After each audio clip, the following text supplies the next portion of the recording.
فاذكروني أذكركم واشكروا لي ولا تكفرون يا أيها الذين آمنوا استعينوا بالصبر والصلاة إن الله مع الصابرين. Dari Sa'ad bin Al-Atwal radhiyallahu anhu, anna akhahu mata wa taraka 300 dirhamin. Bahwasanya saudaranya laki-laki meninggal dan masih punya hutang 300 dirham. Wa taraka iyalan, dan dia juga meninggalkan keluarga. Qala fa'aradtu an unfiqaha ala iyalihi. Kata Sa'ad bin Atwal, aku ingin memberikan infak ataupun nafkah kepada keluarganya yang ditinggalkannya. Kemudian qala lin Nabi sallallahu alaihi wasallam. Mendengar hal itu, Nabi sallallahu alaihi wasallam memberikan sarannya. Apa saran Nabi sallallahu alaihi wasallam kepada Sa'ad bin Atwal? Yaitu qala lin Nabi sallallahu alaihi wasallam, tapi Nabi sallallahu alaihi wasallam bersabda kepadaku, inna akhaka mahbusun bidaini. Sesungguhnya saudaramu itu sedang terhalang. Saudaramu itu sedang terkungkung dengan akibat hutang yang belum dia bayar. Fadhhab faqdi anhu, maka lunasilah hutangnya. Fadhahabtu faqadaitu anhu summa ji'tu. Lantas aku pun melunasi hutang saudaraku tersebut, dan kemudian aku datang menghadap Rasulullah SAW kembali. Qultu ya Rasulullah, qad qadaitu anhu illa dinaraini idda'athuma imra'atun. Aku berkata kepada Rasulullah, ya Rasulullah, ya, aku sudah lunasi hutang saudaraku tersebut, kecuali yang tersisa hanya 2 dirham. 2 dinar. 2 dinar ini, ya, 2 dinar ini diklaim oleh seorang wanita. Bahwasanya saudaraku itu pernah berhutang kepada si wanita ini sebanyak 2 dinar. Masalahnya walaisat laha bayyinah. Aku tidak melunaskan hutang 2 dinar tersebut kepada si wanita dikarenakan dia nggak punya bukti. Lantas beliau mengatakan, a'tiha fa innaha muhiqqah. Kata Rasulullah, sudah berikan saja 2 dinar itu kepada si wanita karena memang dia berhak.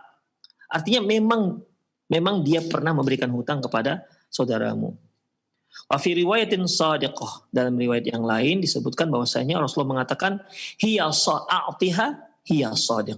Berikan kepada si wanita tersebut fa innaha shadiqah. Sungguhnya dia memang jujur, memang benar. Ya, bahwasanya abangmu ataupun saudaramu pernah berhutang kepada si wanita tersebut. Demikian ikhwah, yang jadi syahid dalam hadis ini yaitu sabda Rasulullah SAW, inna akhaka mahbusun bidaini. Sesungguhnya saudaramu itu tertahan akibat hutang yang belum dia bayar. Tertahan akibat hutang yang belum dia bayar. Ikhwah rahimanallahu wa iyyakum. Imam Al-Manawi menyebutkan bahwasanya tertahan di sini artinya yaitu dia tidak mendapatkan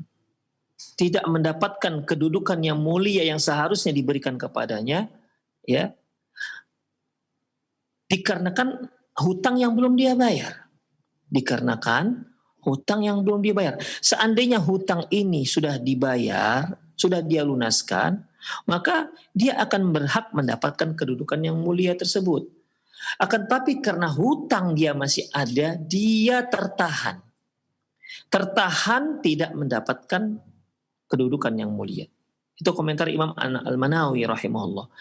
Syekh Muhammad bin Shalih Al-Utsaimin rahimahullah, beliau berkomentar bahwasanya dia mendapatkan nikmat, tapi di hatinya ada ganjalan. Ganjalan, tetap gelisah dikarenakan apa? Dikarenakan masih ada hutang yang belum dia bayar. Demikian ikhwah. Ya.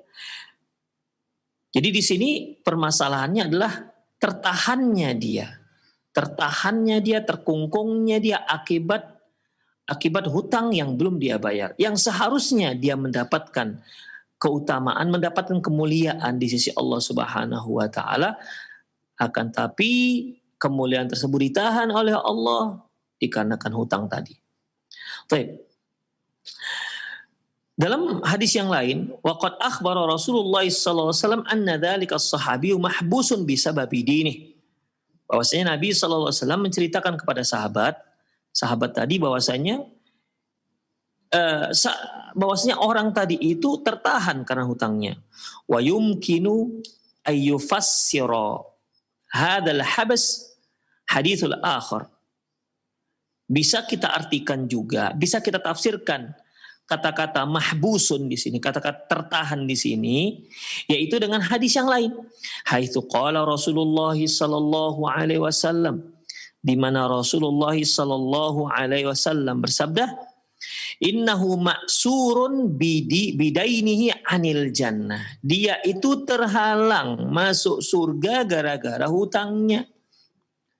Artinya seharusnya dia sudah leluasa masuk ke surga.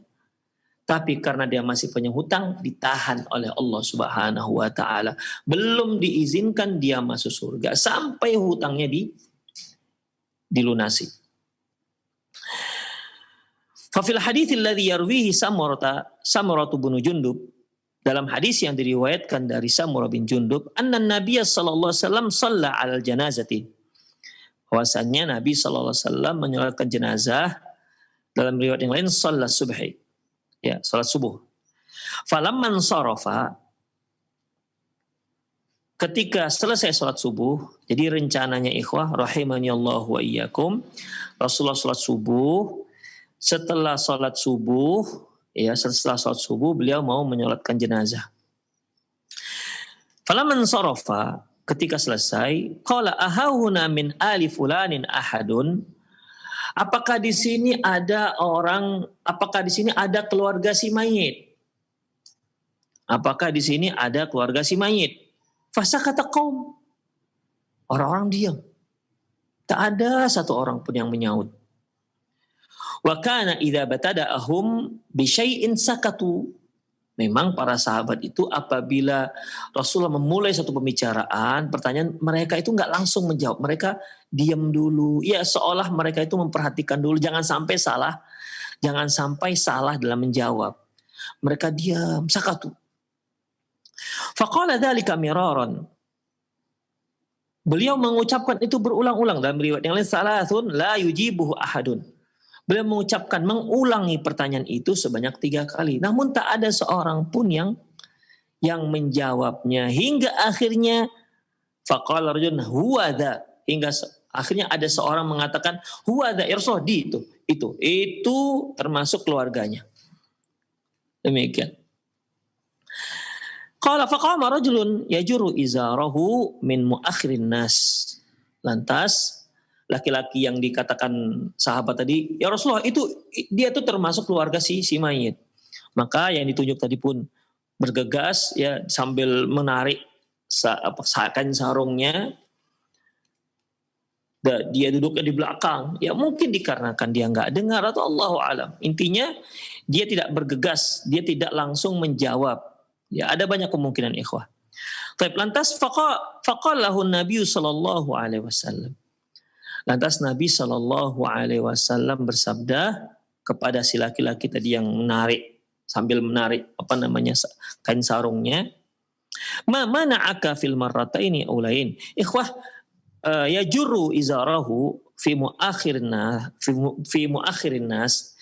Beliau menjulurkan, menarik sarungnya yang dia berada di belakang jamaah. Ikhwah, maknanya begini, ikhwah. Bukan dia sengaja menjulurkan kain sarungnya. Karena ikhwah, Rasulullah SAW mengatakan, man jarra thiyabahu khuyala fafinnar, barang siapa yang menjulurkan kain sarungnya, artinya di bawah mata kaki, maka tempat di neraka.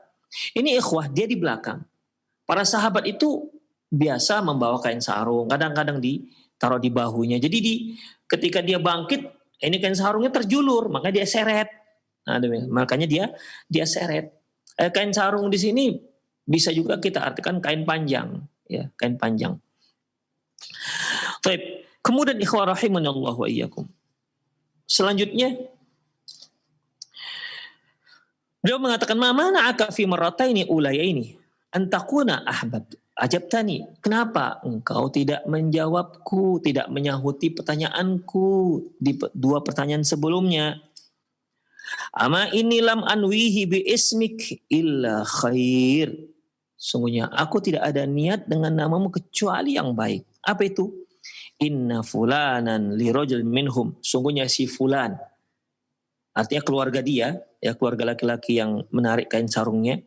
Sesungguhnya keluarga dia maksurun bidaini. Sungguhnya keluargamu, kita bahasakan gitulah ya. Inna fulanan maksurun bidaini. Sungguhnya keluargamu si fulan itu sedang tertahan, maksurun bidaini anil jannah, sedang tertahan untuk masuk ke dalam surga gara-gara hutang yang belum dia lunasi. Fa in syi'tum fafduh, kalau kalian mau silahkan kalian lunasi. Wa in syi'tum fa aslimuhu ila adzabillah. Kalau kalian mau ya silahkan kalian seret saja dia ke dalam azab Allah Subhanahu wa taala. Kemudian mendengar pernyataan ini, falau ra'aita ahlahu wa may yataharrauna amrahu qamu faqadu anhu. Kalau kamu lihat keluarganya, mereka bergegas untuk mengurusi urusan si mayit ini, ya sampai hutang-hutang yang mereka urusin, hatta qada anhu, hingga lunas semua hutang-hutang si mayit tersebut.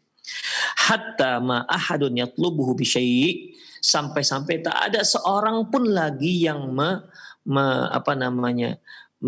tidak ada seorang pun yang menagih hutangnya. Demikian. Kenapa? Keluarganya sudah menyelesaikan semua urusan dan hutang-hutang si mayit. Ikhwah rahimani Allah wa iyyakum. Ya. Allahu a'lam bissawab. Di sini belum begitu yang saya fahami, ya. Dua hadis ini belum begitu menjelaskan ini bahwasanya ini terkait dengan kubur. Ya, terkait dengan kubur. Karena memang seorang itu belum masuk ke dalam surga. Ya, hanya sebagaimana yang sudah kita pahami, sebagaimana yang sudah kita bacakan hadis-hadis sebelumnya, bahwasanya seorang mukmin apabila dia sudah selesai berhasil menjawab pertanyaan malaikat, yaitu fitnah kubur, ya, selesai menjawab pertanyaan malaikat, maka dia akan dibukakan pintu surga, ya, pintu surga, dan dia melihat istananya, melihat bidadarinya, ya.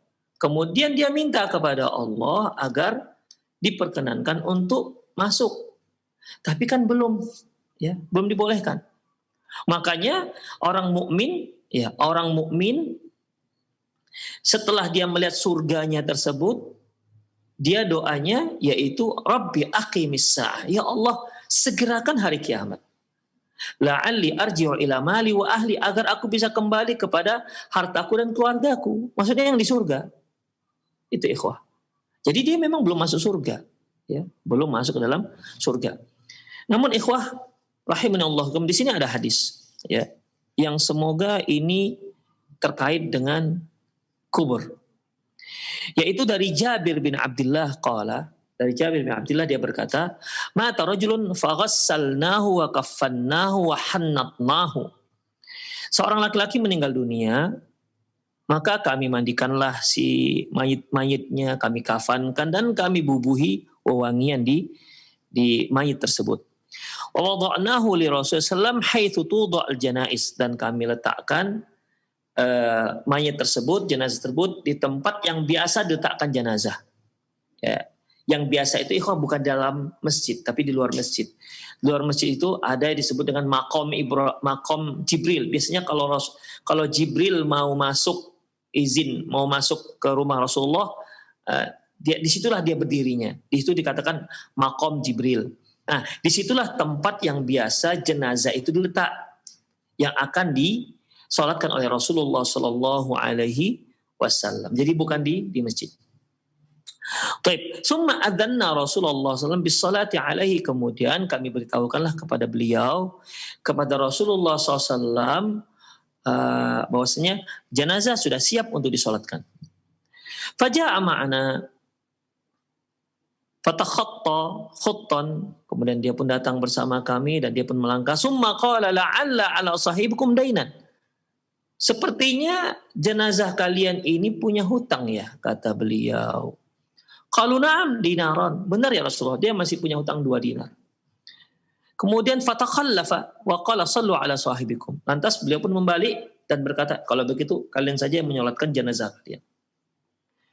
Kemudian qala lahu rajul minna yuqalu lahu Abu Qatadah. Kemudian salah seorang dari kami yang namanya Abu Qatadah berkata, "Ya Rasulullah, huma alayya." Ya Rasulullah, kalau begitu hutang dia aku yang tanggung. Karena melihat Rasulullah nggak mau menyolatkan, ya beliau katakan, "Sallu ala sahibikum." Kalau begitu jangan aku yang menyolatkan teman kalian ini. Kalian yang menyolatkan. Kenapa? Dia punya hutang 2 dinar. Kemudian Abu Qatadah mengatakan, "Ya Rasulullah, kalau begitu aku yang menanggung hutangnya. Silakan Anda kalau berkenan silakan sholatkan dan hutangnya aku yang tanggung." Kemudian faja'ala Rasulullah sallallahu alaihi wasallam yaqul, lantas Rasulullah sallallahu alaihi wasallam bersabda, "Huma 'alaika fi malik wal mayyitu minhuma bari." Berarti hutang tersebut kamu yang tanggung dan si mayit terlepas dari beban hutang, kata Rasulullah. Ini untuk menguatkan lagi. Karena ketika Abu Qatadah mengatakan, "Huma alayya," ya Rasulullah itu aku yang tanggung.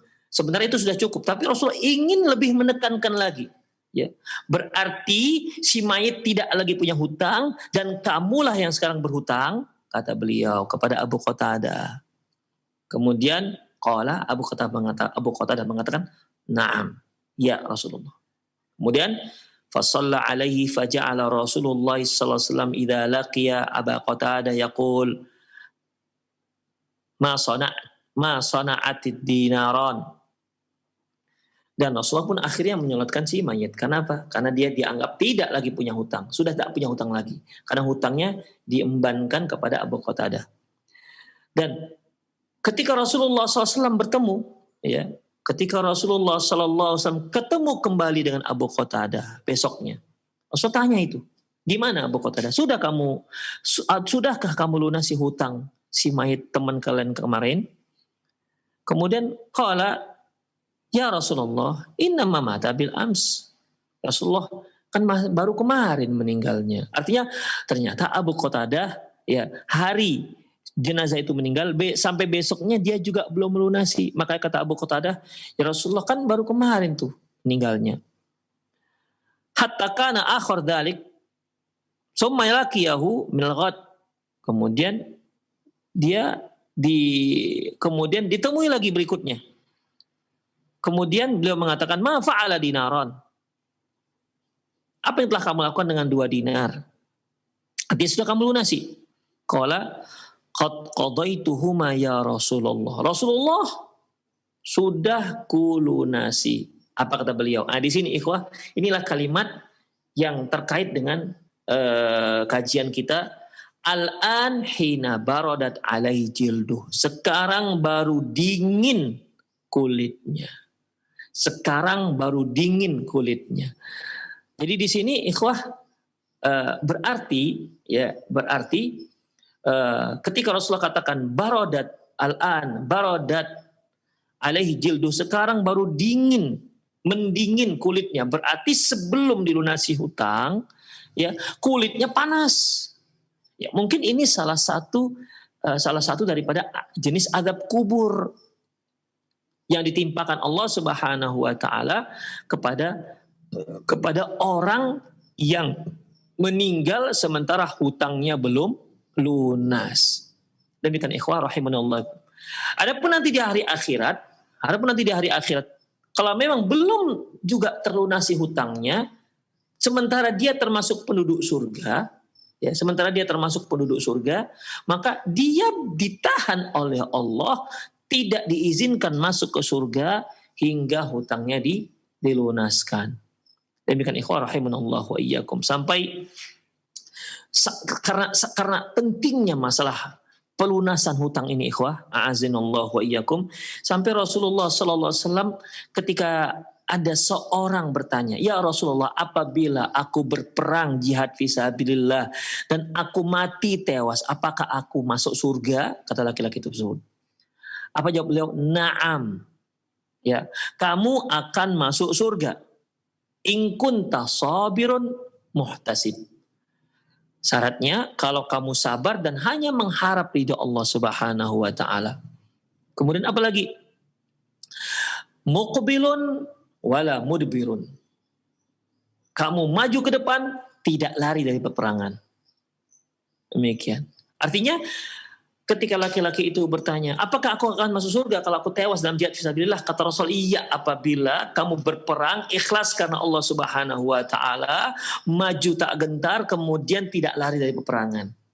Kemudian illa dain, kecuali kalau kamu punya hutang.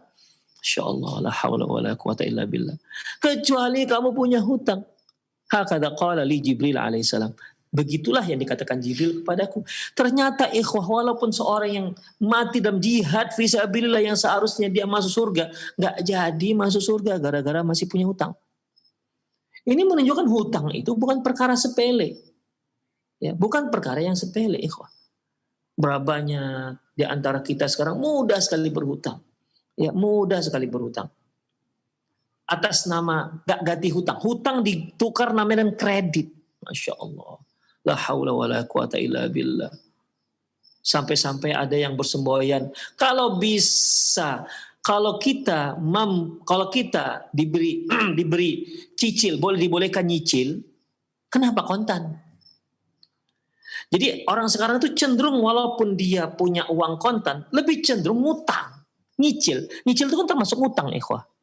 Ya karena baru sebagian yang dibayarkan. Demikian. Padahal hutang dalam Islam itu suatu hal yang sangat harus diperhatikan. Tidak bisa kita sia-siakan. Tidak bisa kita biarkan begitu saja.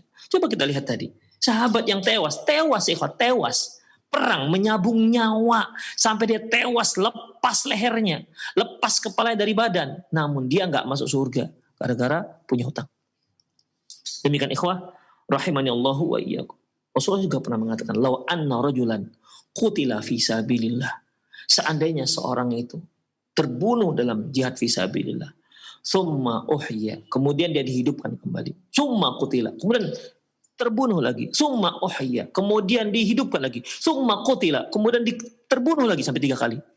Ya, dalam jihad fi sabilillah. Seandainya seorang itu tewas dalam jihad fi sabilillah, kemudian dihidupkan oleh Allah lagi, kemudian terbunuh lagi, kemudian dihidupkan lagi, kemudian terbunuh lagi. Maka untuk orang ini, ya, ma dakhal jannah, dia tidak akan masuk ke dalam surga. Ya, ma dakhal jannah, dia tidak akan masuk surga hatta yaqdi anhu dainah. Hatta yuqda anhu dainuh. Maka dia tak akan masuk surga sampai hutangnya dilunaskan. Coba ikhwah para kaum muslimin, begitulah beratnya masalah hutang. Ya, bukan tidak banyak di kalangan kaum muslimin merasa ketika dia berhutang tuh bagaikan ya suatu hal yang ringan begitu. Bahkan dia juga tidak berpikir berupaya untuk melunasi hutangnya. Tidak berpikir berupaya untuk melunasi hutangnya. Na'udzubillah min dzalik. Sehingga hutang sana, hutang sini. Bahkan dia merasa kalau si orang yang berpiutang, yang memberinya pinjaman, sudah tidak menagih, dia seolah seperti orang menganggap itu sudah lunas. Padahal tidak. Berapa banyak orang yang tidak lagi menagih hutangnya karena malas sudah. Sudah bosan untuk menagih. Bukan menganggap lunas. Di pihak lain yang berhutang menganggap udah berarti udah nggak aman lah. Kenapa? Karena sudah tidak lagi ditagih. Na'udzubillah min dzalik. Ikhwah, mana ingin pilih yang mana? Anda ditagih di dunia atau ditagih di akhirat? Kalau Anda ditagih di dunia dan Anda melunasinya, Anda bisa melunasinya dengan uang. Uang bisa dicari, ikhwah.